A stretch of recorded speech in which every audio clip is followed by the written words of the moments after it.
आज हम एक ऐसी कहानी सुनाने जा रहे हैं जो भगवान बुद्ध के समय की है और यह समझाती है कि घर की स्त्री को दुखी करने का पाप व्यक्ति को कैसे भोगना पड़ता है। यह कहानी हमें न केवल सही व्यवहार की शिक्षा देती है, बल्कि यह भी सिखाती है कि किसी के प्रति अन्याय या बुरा आचरण जीवन में कैसे परिणाम देता है।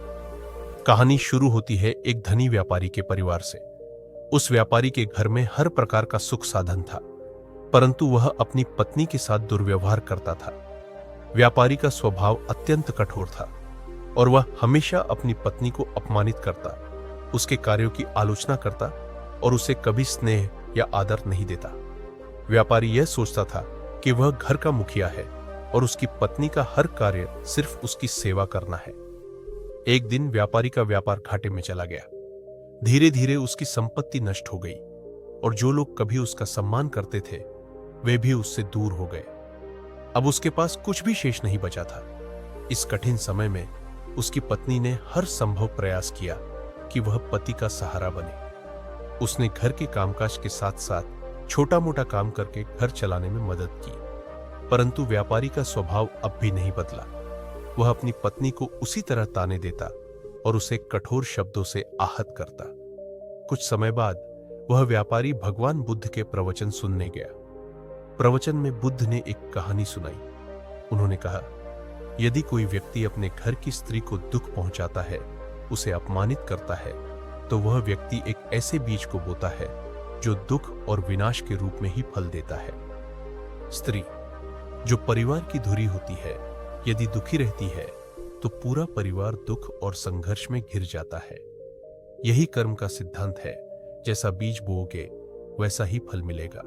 बुद्ध ने आगे बताया कि स्त्री को घर का सम्मान और परिवार का सहारा मानना चाहिए। उसकी भावनाओं का सम्मान करना और उसे सुख देना परिवार के सुख शांति का आधार है। इन शब्दों को सुनकर व्यापारी को अपनी गलती का एहसास हुआ। उसने समझा कि उसने अपनी पत्नी को कितना कष्ट दिया और अपने जीवन में दुख को खुद ही आमंत्रित किया। वह घर लौटा और अपनी पत्नी से माफी मांगी। उसने निश्चय किया कि अब वह उसे सम्मान और स्नेह देगा। धीरे धीरे उसके जीवन में परिवर्तन आया। पत्नी की प्रसन्नता से घर में सुख शांति लौट आई और उनके जीवन में समृद्धि फिर से आने लगी। बुद्ध की शिक्षाओं से प्रभावित होकर व्यापारी ने न केवल अपनी पत्नी से क्षमा मांगी, बल्कि अपने व्यवहार में बदलाव लाने की ठान ली। उसने समझा कि पत्नी केवल परिवार की सेवा या जिम्मेदारियां निभाने के लिए नहीं है, बल्कि वह उसके जीवन की साथी है जो हर सुख दुख में उसका साथ देती है। व्यापारी ने धीरे धीरे अपने व्यवहार में सुधार करना शुरू किया। वह अब अपनी पत्नी के प्रति स्नेह और सहानुभूति दिखाने लगा। हर सुबह वह अपने व्यवहार के लिए क्षमा मांगता और यह सुनिश्चित करता कि वह अपनी पत्नी को खुश रखने के लिए हर संभव प्रयास करेगा। पत्नी, जिसने अपने पति के कठोर स्वभाव के बावजूद परिवार को संभालने का प्रयास किया था, अब अपने पति के इस बदलाव को देखकर प्रसन्न हो गई। कुछ समय बाद व्यापारी को एक और अवसर मिला। उसका पुराना मित्र, जो एक और बड़ा व्यापारी था, उससे मिलने आया और उसे नए व्यापार में साझेदारी का प्रस्ताव दिया। इस बार व्यापारी ने बुद्ध की शिक्षाओं को ध्यान में रखते हुए इस अवसर को ईमानदारी और मेहनत के साथ अपनाया। उसकी पत्नी ने भी उसे प्रोत्साहित किया और हर संभव तरीके से उसका साथ दिया। धीरे धीरे उनके जीवन में आर्थिक स्थिति में सुधार हुआ। अब वह व्यापारी यह बात समझ चुका था कि पत्नी केवल उसकी जीवन संगिनी ही नहीं, बल्कि उसकी प्रेरणा और शक्ति का स्रोत भी है। उसकी पत्नी की खुशी ही उसकी सफलता की चाबी थी। भगवान बुद्ध की शिक्षाओं का यह प्रभाव व्यापारी के जीवन में स्पष्ट रूप से दिखने लगा। उसने यह भी सीखा कि किसी को दुखी करना केवल उसका अपमान नहीं, बल्कि अपने कर्मों से खुद को भी दुखी करने का निमंत्रण देना है। परिवार का हर सदस्य, विशेष रूप से घर की स्त्री, परिवार के आधार की तरह होती है। जब वह खुश रहती है तो पूरे घर में सुख शांति बनी रहती है। व्यापारी ने अपनी पत्नी के साथ साथ अन्य लोगों के साथ भी दयालु और विनम्र व्यवहार करना शुरू कर दिया। अब वह दूसरों की भावनाओं का सम्मान करता और अपने कर्मों में न्याय और सच्चाई का पालन करता।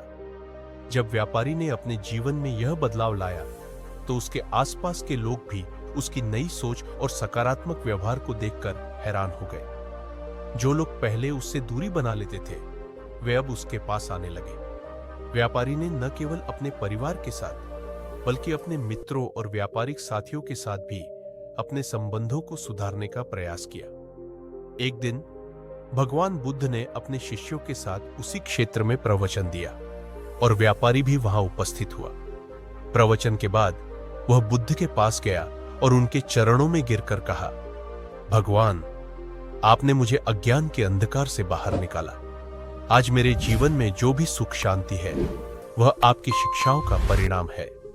मैंने अपनी पत्नी के प्रति किए गए अन्याय के लिए क्षमा मांगी और अब मैं अपने कर्मों में ध्यानपूर्वक चलने की कोशिश कर रहा हूं। बुद्ध ने उसे देखकर कहा, सुनो व्यापारी, यह सब तुम्हारे ही प्रयास का परिणाम है। शिक्षा तो केवल एक दीपक की तरह है जो मार्ग दिखाती है, परंतु चलना तुम्हें स्वयं पड़ता है। तुमने अपने व्यवहार को बदला और अपने कर्मों को शुद्ध किया, यही सच्चा धर्म है। बुद्ध ने आगे कहा, जो व्यक्ति अपनी गलतियों को पहचानकर उन्हें सुधारता है वही सच्चा वीर है। जीवन में परिवर्तन तभी आता है जब हम अपनी कमजोरियों को स्वीकार करते हैं और उन्हें दूर करने का प्रयास करते हैं। इसके बाद व्यापारी ने अपने धन और समय का एक हिस्सा समाज की सेवा में लगाने का निर्णय लिया। वह जरूरतमंदों की सहायता करता, गरीबों को भोजन प्रदान करता और शिक्षा के लिए धन दान करता। उसकी पत्नी भी इन कार्यों में उसका पूरा साथ देती। अब उनका जीवन दूसरों के लिए एक आदर्श बन चुका था। व्यापारी ने यह महसूस किया कि घर की स्त्री का सम्मान और उसकी खुशी परिवार की जड़ें मजबूत करती है। यह न केवल उसके घर बल्कि पूरे समाज के लिए एक संदेश बन गया। उनके जीवन की यह कहानी अब बुद्ध के अनुयायियों और आसपास के गांवों में फैल चुकी थी। लोग इसे सुनकर प्रेरित होते और अपने घरों में स्त्रियों को आदर देने का महत्व समझने लगे। व्यापारी और उसकी पत्नी के जीवन में आए इस सकारात्मक बदलाव ने आसपास के समाज में भी गहरी छाप छोड़ी। लोग उनके जीवन से प्रेरणा लेकर अपने परिवारों में प्रेम, सम्मान और स्नेह का वातावरण बनाने का प्रयास करने लगे। इस परिवर्तन का प्रभाव न केवल उनके परिवारों पर बल्कि पूरे गांव पर भी पड़ा। एक दिन गांव के बुजुर्गों ने व्यापारी को आमंत्रित किया और उससे पूछा, तुमने अपने जीवन में जो परिवर्तन किया वह कैसे संभव हुआ? हमें भी बताओ कि हम अपने जीवन में इस शांति और सुख को कैसे ला सकते हैं। व्यापारी ने विनम्रता से उत्तर दिया, यह सब भगवान बुद्ध की शिक्षाओं का परिणाम है। मैंने उनसे यह सीखा कि घर की स्त्री परिवार का आधार है। यदि हम उसे दुखी करेंगे तो हमारे जीवन में सुख और शांति नहीं रह सकती। पहले मैं अपनी पत्नी के प्रति कठोर और अपमानजनक था, लेकिन जब मैंने अपनी गलतियों को समझा और उन्हें सुधारने का प्रयास किया तभी मेरे जीवन में खुशियां वापस आई। यह बदलाव आत्म अनुशासन और सच्चे पछतावे से ही संभव हुआ।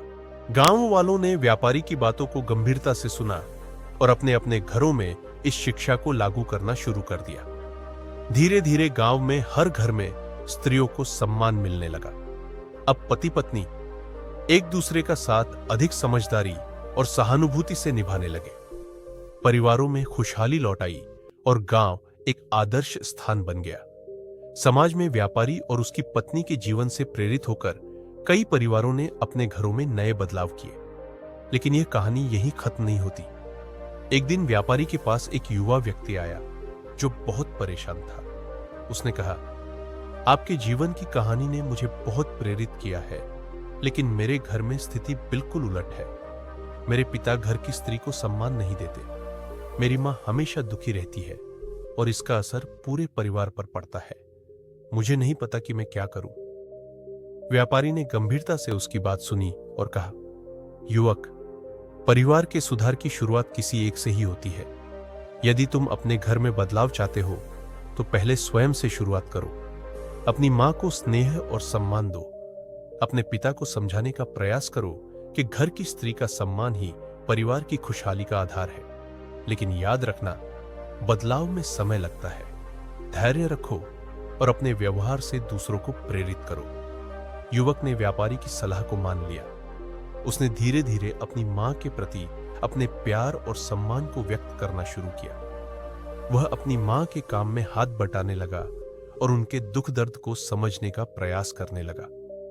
मां को अपने बेटे के इस बदले हुए व्यवहार से बहुत सुकून मिला। धीरे धीरे पिता भी यह देखकर प्रभावित हुए कि उनके बेटे का व्यवहार कितना सकारात्मक हो गया है। एक दिन उन्होंने अपनी पत्नी से माफी मांगी और वादा किया कि वह अब से उसे सम्मान देंगे। इस तरह व्यापारी की कहानी और उसके जीवन से निकला संदेश दूर दूर तक फैलता गया।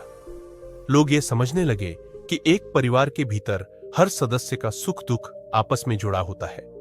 यदि एक व्यक्ति दुखी रहता है तो उसका प्रभाव पूरे परिवार पर पड़ता है।